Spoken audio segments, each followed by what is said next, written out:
9. Dias difíceis. Desde bem pequenas, as crianças judias eram rodeadas das exigências dos rabinos.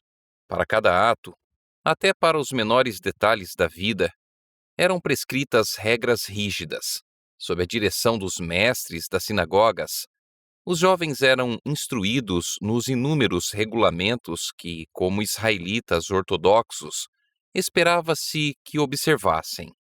Jesus, porém, não se interessava por essas coisas. Desde a infância, agia independentemente das leis dos rabinos. As escrituras do Antigo Testamento eram seu constante estudo, e as palavras, assim diz o Senhor, estavam sempre em seus lábios. À medida que a condição do povo começava a se tornar clara em sua mente, ele via que as exigências da sociedade e as de Deus estavam em constante conflito. As pessoas estavam se afastando da palavra de Deus e exaltando teorias que elas mesmas inventavam. Observavam ritos tradicionais que não tinham qualquer poder. Seu culto era uma simples rotina de cerimônias. As sagradas verdades que deviam ser aprendidas estavam ocultas aos adoradores. Jesus via que em seus cultos sem fé não encontravam paz. Não conheciam a liberdade de espírito que receberiam ao servirem a Deus verdadeiramente. Jesus viera para ensinar o significado da adoração ao Senhor e não podia aprovar a mistura de exigências humanas com os preceitos divinos. Não atacava os ensinos ou práticas dos sábios mestres, mas, quando o reprovavam por seus hábitos simples, apresentava a palavra de Deus como razão de sua conduta. Por todos os meios calmos e humildes, Jesus procurava agradar aqueles com quem estava em contato. Por ser tão amável, nunca perturbando ninguém, os escribas e anciãos imaginavam que seria facilmente influenciado por seus ensinos. Insistiam com ele para que aceitasse os ensinos e tradições que haviam sido transmitidos desde os antigos rabinos. Mas Jesus confrontava a autoridade deles com as santas escrituras. Estava pronto a ouvir toda a palavra que sai da boca de Deus. Entretanto, não podia obedecer às invenções humanas. Parecia conhecer as escrituras do começo ao fim e as apresentava em seu verdadeiro significado. Os rabinos se envergonhavam de ser ensinados por uma criança. Alegavam que a função deles era explicar as escrituras e que ele devia aceitar as interpretações dadas. Indignavam-se porque ele se opunha à palavra deles. Os rabinos sabiam que nas escrituras não havia nenhum apoio para suas tradições. Compreendiam que, em entendimento espiritual, Jesus estava muito além deles. No entanto, ficavam irados, porque não obedecia às ordens que eles davam. Não podendo convencê-lo, procuraram José e Maria, expondo-lhes sua atitude de insubmissão. Assim, ele sofreu repreensão e censura. Desde pequeno, Jesus começara a agir por si mesmo na formação de seu caráter, e nem mesmo o respeito e o amor aos pais podiam desviá-lo de obedecer à palavra de Deus. Está escrito era seu argumento para cada ato contrário aos costumes do lar. No entanto, a influência dos rabinos tornou amarga sua vida. Mesmo na juventude, teve que aprender a dura lição do silêncio e da paciência no sofrimento. Seus irmãos, como eram chamados os filhos de José, ficavam do lado dos rabinos. Insistiam que a tradição devia ser obedecida, como se fossem ordens divinas. Consideravam até os preceitos humanos como mais importantes que a palavra de Deus e ficavam muito aborrecidos com a clara percepção de Jesus em distinguir entre o falso e o verdadeiro. Condenavam como teimosia sua estrita obediência à lei de Deus. Ficavam surpresos com o conhecimento e sabedoria que revelava em suas respostas aos rabinos. Sabiam que ele não recebera instruções dos sábios, mas não podiam ignorar que era um professor para eles. Reconheciam que sua educação era superior à deles próprios. Entretanto, não percebiam que Jesus havia tido acesso à árvore da vida, fonte de saber desconhecida para eles. Cristo não tinha atitude exclusivista e havia escandalizado especialmente os fariseus por se afastar, nesse aspecto, de seus rígidos regulamentos. Via a religião cercada de uma alta muralha de exclusivismo, como se fosse assunto santo demais para a vida diária. Esses muros de separação foram derrubados por ele. Em seu trato com as pessoas, não perguntava: qual é seu credo? A que igreja você pertence? Fazia o bem a todos os que necessitavam de auxílio, em vez de se isolar como um eremita para mostrar seu caráter celestial, trabalhava intensamente pela humanidade. Demonstrava o princípio de que a religião bíblica não consistia na mortificação do corpo. Ensinava que a religião pura e incontaminada não devia ser manifestada somente em determinadas épocas e ocasiões especiais. Em todos os momentos e lugares, demonstrava amorável interesse pelas pessoas, irradiando em torno de si a luz de uma espiritualidade agradável. Tudo isso era uma censura aos fariseus.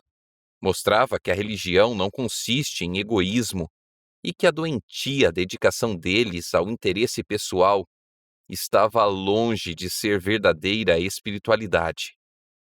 Isso tinha despertado a inimizade deles para com Jesus, e tentavam forçá-lo a estar de acordo com seus regulamentos. Jesus trabalhava para aliviar todo o caso de sofrimento que via. Pouco dinheiro tinha para dar, mas muitas vezes se privava de alimento, a fim de diminuir a necessidade dos que pareciam mais necessitados do que ele. Seus irmãos sentiam que sua influência anulava a deles. Possuía tato que nenhum deles tinha nem desejava obter. Quando falavam, de maneira rude, aos pobres e rejeitados, Jesus procurava exatamente essas pessoas, dirigindo-lhes palavras de ânimo. Aos que estavam em necessidade, oferecia um copo de água fresca e colocava nas mãos deles sua própria refeição. Aliviando-lhes os sofrimentos, as verdades que ensinava eram associadas a esses atos de misericórdia, sendo fixadas na memória. Tudo isso desagradava seus irmãos. Sendo mais velhos que Jesus, achavam que ele devia fazer o que eles diziam. Acusavam-no de se julgar superior a eles e o reprovavam por se colocar acima de mestres, sacerdotes e autoridades do povo. Muitas vezes, o ameaçavam e procuravam intimidá-lo, mas ele seguia avante, guiado pelas Escrituras. Jesus amava seus irmãos e os tratava com incansável bondade, mas eles tinham ciúmes dele, manifestando a mais evidente descrença e desprezo. Não conseguiam entender seu comportamento. As contradições que se viam em Jesus eram grandes. Ele era o Filho de Deus, porém era uma frágil criança. Era o Criador dos mundos e dono da terra, mas cada passo de sua existência foi marcado pela pobreza. Possuía dignidade e individualidade totalmente isentas de orgulho ou arrogância. Não lutava por grandeza mundana e ficava contente até na mais humilde posição. Isso irritava seus irmãos. Não conseguiam explicar sua constante serenidade sob provação e privações. Não sabiam que, por amor a nós, ele se tornara pobre, para que pela sua pobreza nos tornássemos ricos. Não compreendiam o mistério de sua missão, assim como os amigos de Jó não entendiam seus sofrimentos e humilhação. Jesus não era compreendido pelos seus irmãos, porque não era como eles. Seus princípios não eram os deles.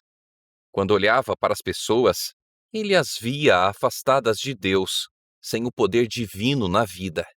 A religião meramente exterior que praticavam não transformava o caráter. Davam o dízimo da hortelã, do endro e do cominho, mas omitiam os preceitos mais importantes da lei: a justiça, a misericórdia e a fé. O exemplo de Jesus era uma constante irritação para os rabinos. Ele odiava apenas uma coisa no mundo: o pecado. Não podia testemunhar uma ação injusta sem uma dor que não lhe era possível disfarçar.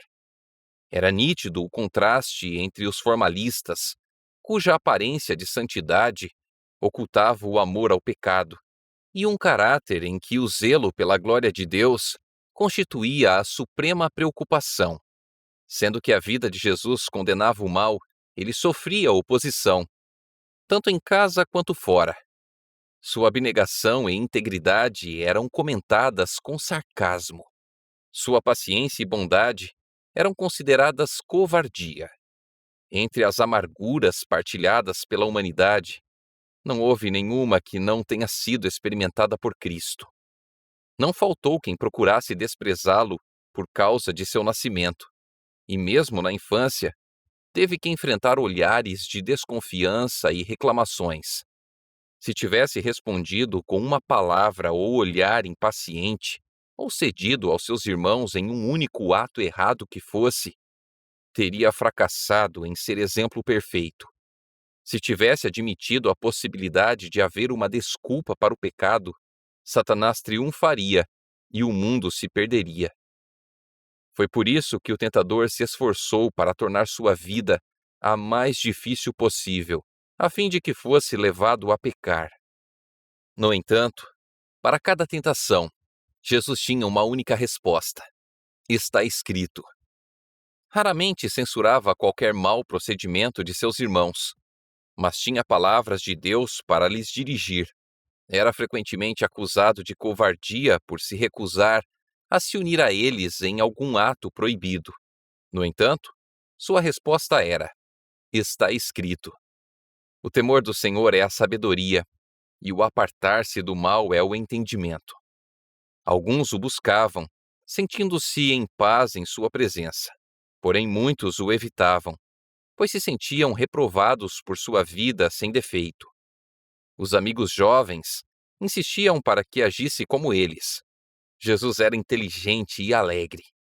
Eles gostavam de sua companhia e aceitavam suas prontas sugestões, mas eram impacientes com seu comportamento e o consideravam mente fechada e rigoroso.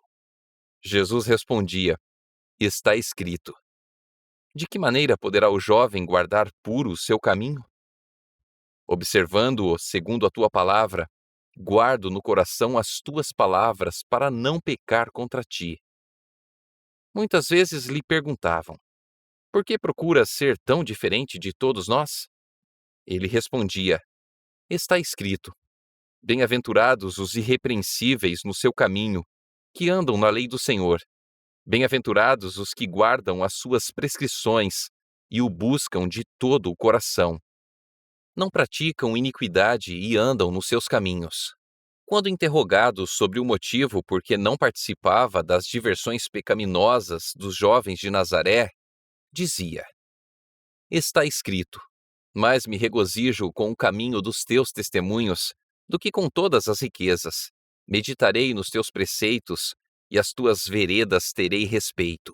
Terei prazer nos teus decretos. Não me esquecerei da tua palavra. Jesus não discutia por seus direitos. Muitas vezes, por ser voluntário e não se queixar, seu trabalho se tornava desnecessariamente mais difícil. No entanto, não fracassava nem ficava desanimado. Vivia acima dessas dificuldades como a luz da presença de Deus. Quando tratado com injustiça, não se vingava, mas sofria com paciência o insulto. Frequentemente perguntavam a ele: por que te submetes a um tratamento tão ruim, até de teus irmãos? Ele dizia: está escrito, filho meu, não te esqueças dos meus ensinos, e o teu coração guarde os meus mandamentos, porque eles aumentarão os teus dias e te acrescentarão anos de vida e paz. Não te desamparem a benignidade e a fidelidade. Ata-as ao pescoço, escreve-as na tábua do teu coração, e acharás graça e boa compreensão diante de Deus e dos homens. Desde a ocasião em que os pais de Jesus o acharam no templo, seu modo de agir foi um mistério para eles. Ele não entrava em discussão, mas o exemplo que dava era uma lição constante. Parecia como alguém separado. Sua felicidade estava nas horas em que ficava a sós com Deus e com a natureza.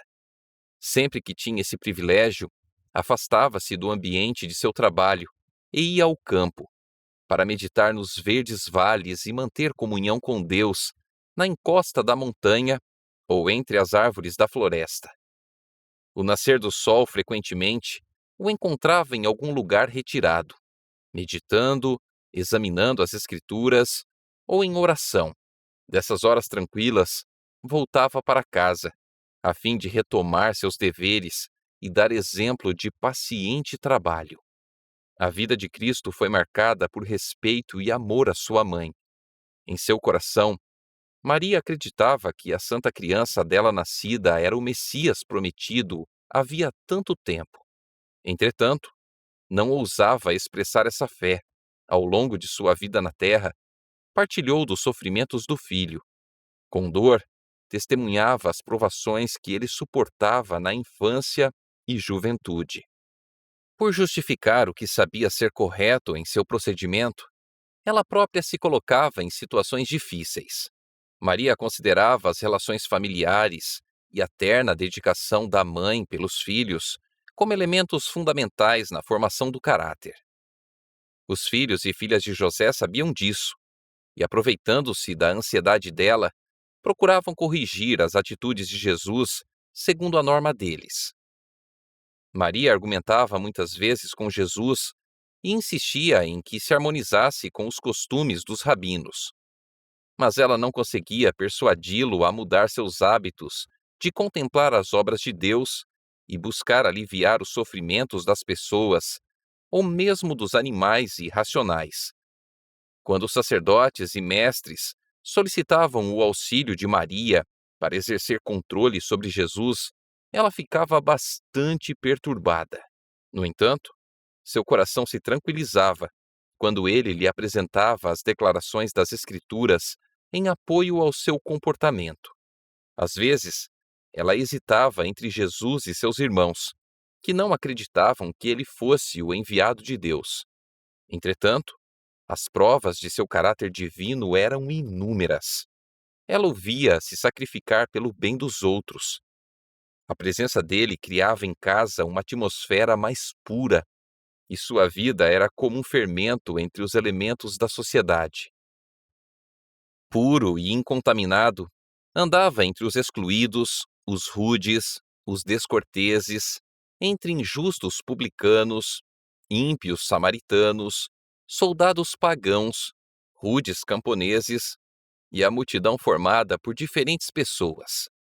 Pronunciava aqui e ali palavras de compaixão, ao ver pessoas cansadas e encurvadas pelo peso de duras cargas. Partilhava de seus fardos e revelava-lhes as lições que aprendera com a natureza sobre o amor, o cuidado e a bondade de Deus. Ensinava a todos a se considerarem agraciados por preciosos talentos, que, se devidamente usados, lhes adquiririam riquezas eternas. Eliminava toda a vaidade da vida e, pelo próprio exemplo, ensinava que cada momento carregava resultados eternos. Portanto, devia ser guardado como um tesouro e empregado para propósitos santos.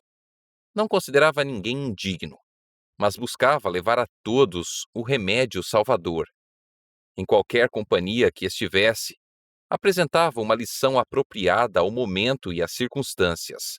Buscava inspirar esperança nos mais rudes e menos promissores, dando-lhes a certeza de que poderiam se tornar irrepreensíveis e puros, adquirindo um caráter que demonstraria serem filhos de Deus. Frequentemente encontrava pessoas que viviam sob o poder de Satanás e não possuíam forças para romper essas correntes. Jesus costumava dirigir palavras cheias de compaixão a esses desanimados, enfermos, tentados e decaídos. palavras cuja necessidade era sentida e que podiam ser compreendidas. Outros estavam empenhados em luta ferrenha contra o adversário. A esses, ele animava a perseverar, garantindo-lhes que venceriam, pois tinham ao seu lado anjos de Deus que lhes dariam a vitória. Aqueles que eram assim ajudados por Jesus se convenciam de que havia alguém em quem podiam confiar plenamente. Ele não trairia os segredos contados aos seus bondosos ouvidos. Jesus era o médico do corpo, assim como da alma. Interessava-se em todos os aspectos de sofrimento que via e proporcionava alívio a todos, havendo em suas palavras o efeito de um bálsamo suavizador. Mesmo que ninguém percebesse que ele havia realizado um milagre, a virtude, o poder curativo do amor, saía dele para os enfermos e aflitos. Assim, de maneira discreta, trabalhava pelo povo desde a infância. E foi por isso que, ao começar seu ministério público, havia tantos que o escutavam alegremente. Apesar disso, Jesus atravessou sozinho a infância, a juventude e a idade adulta. Em sua pureza e fidelidade, pisou sozinho o lagar, e não havia ninguém dentre o povo para ajudá-lo. Carregou o tremendo peso da responsabilidade pela salvação dos seres humanos. Sabia que, a menos que houvesse firme mudança nos princípios e planos da raça humana, todos estariam perdidos. Isso era o que pesava em seu coração, e ninguém podia avaliar a carga que estava sobre ele. Com intensa determinação, realizou o objetivo de sua vida, para que pudesse servir de luz aos seres humanos.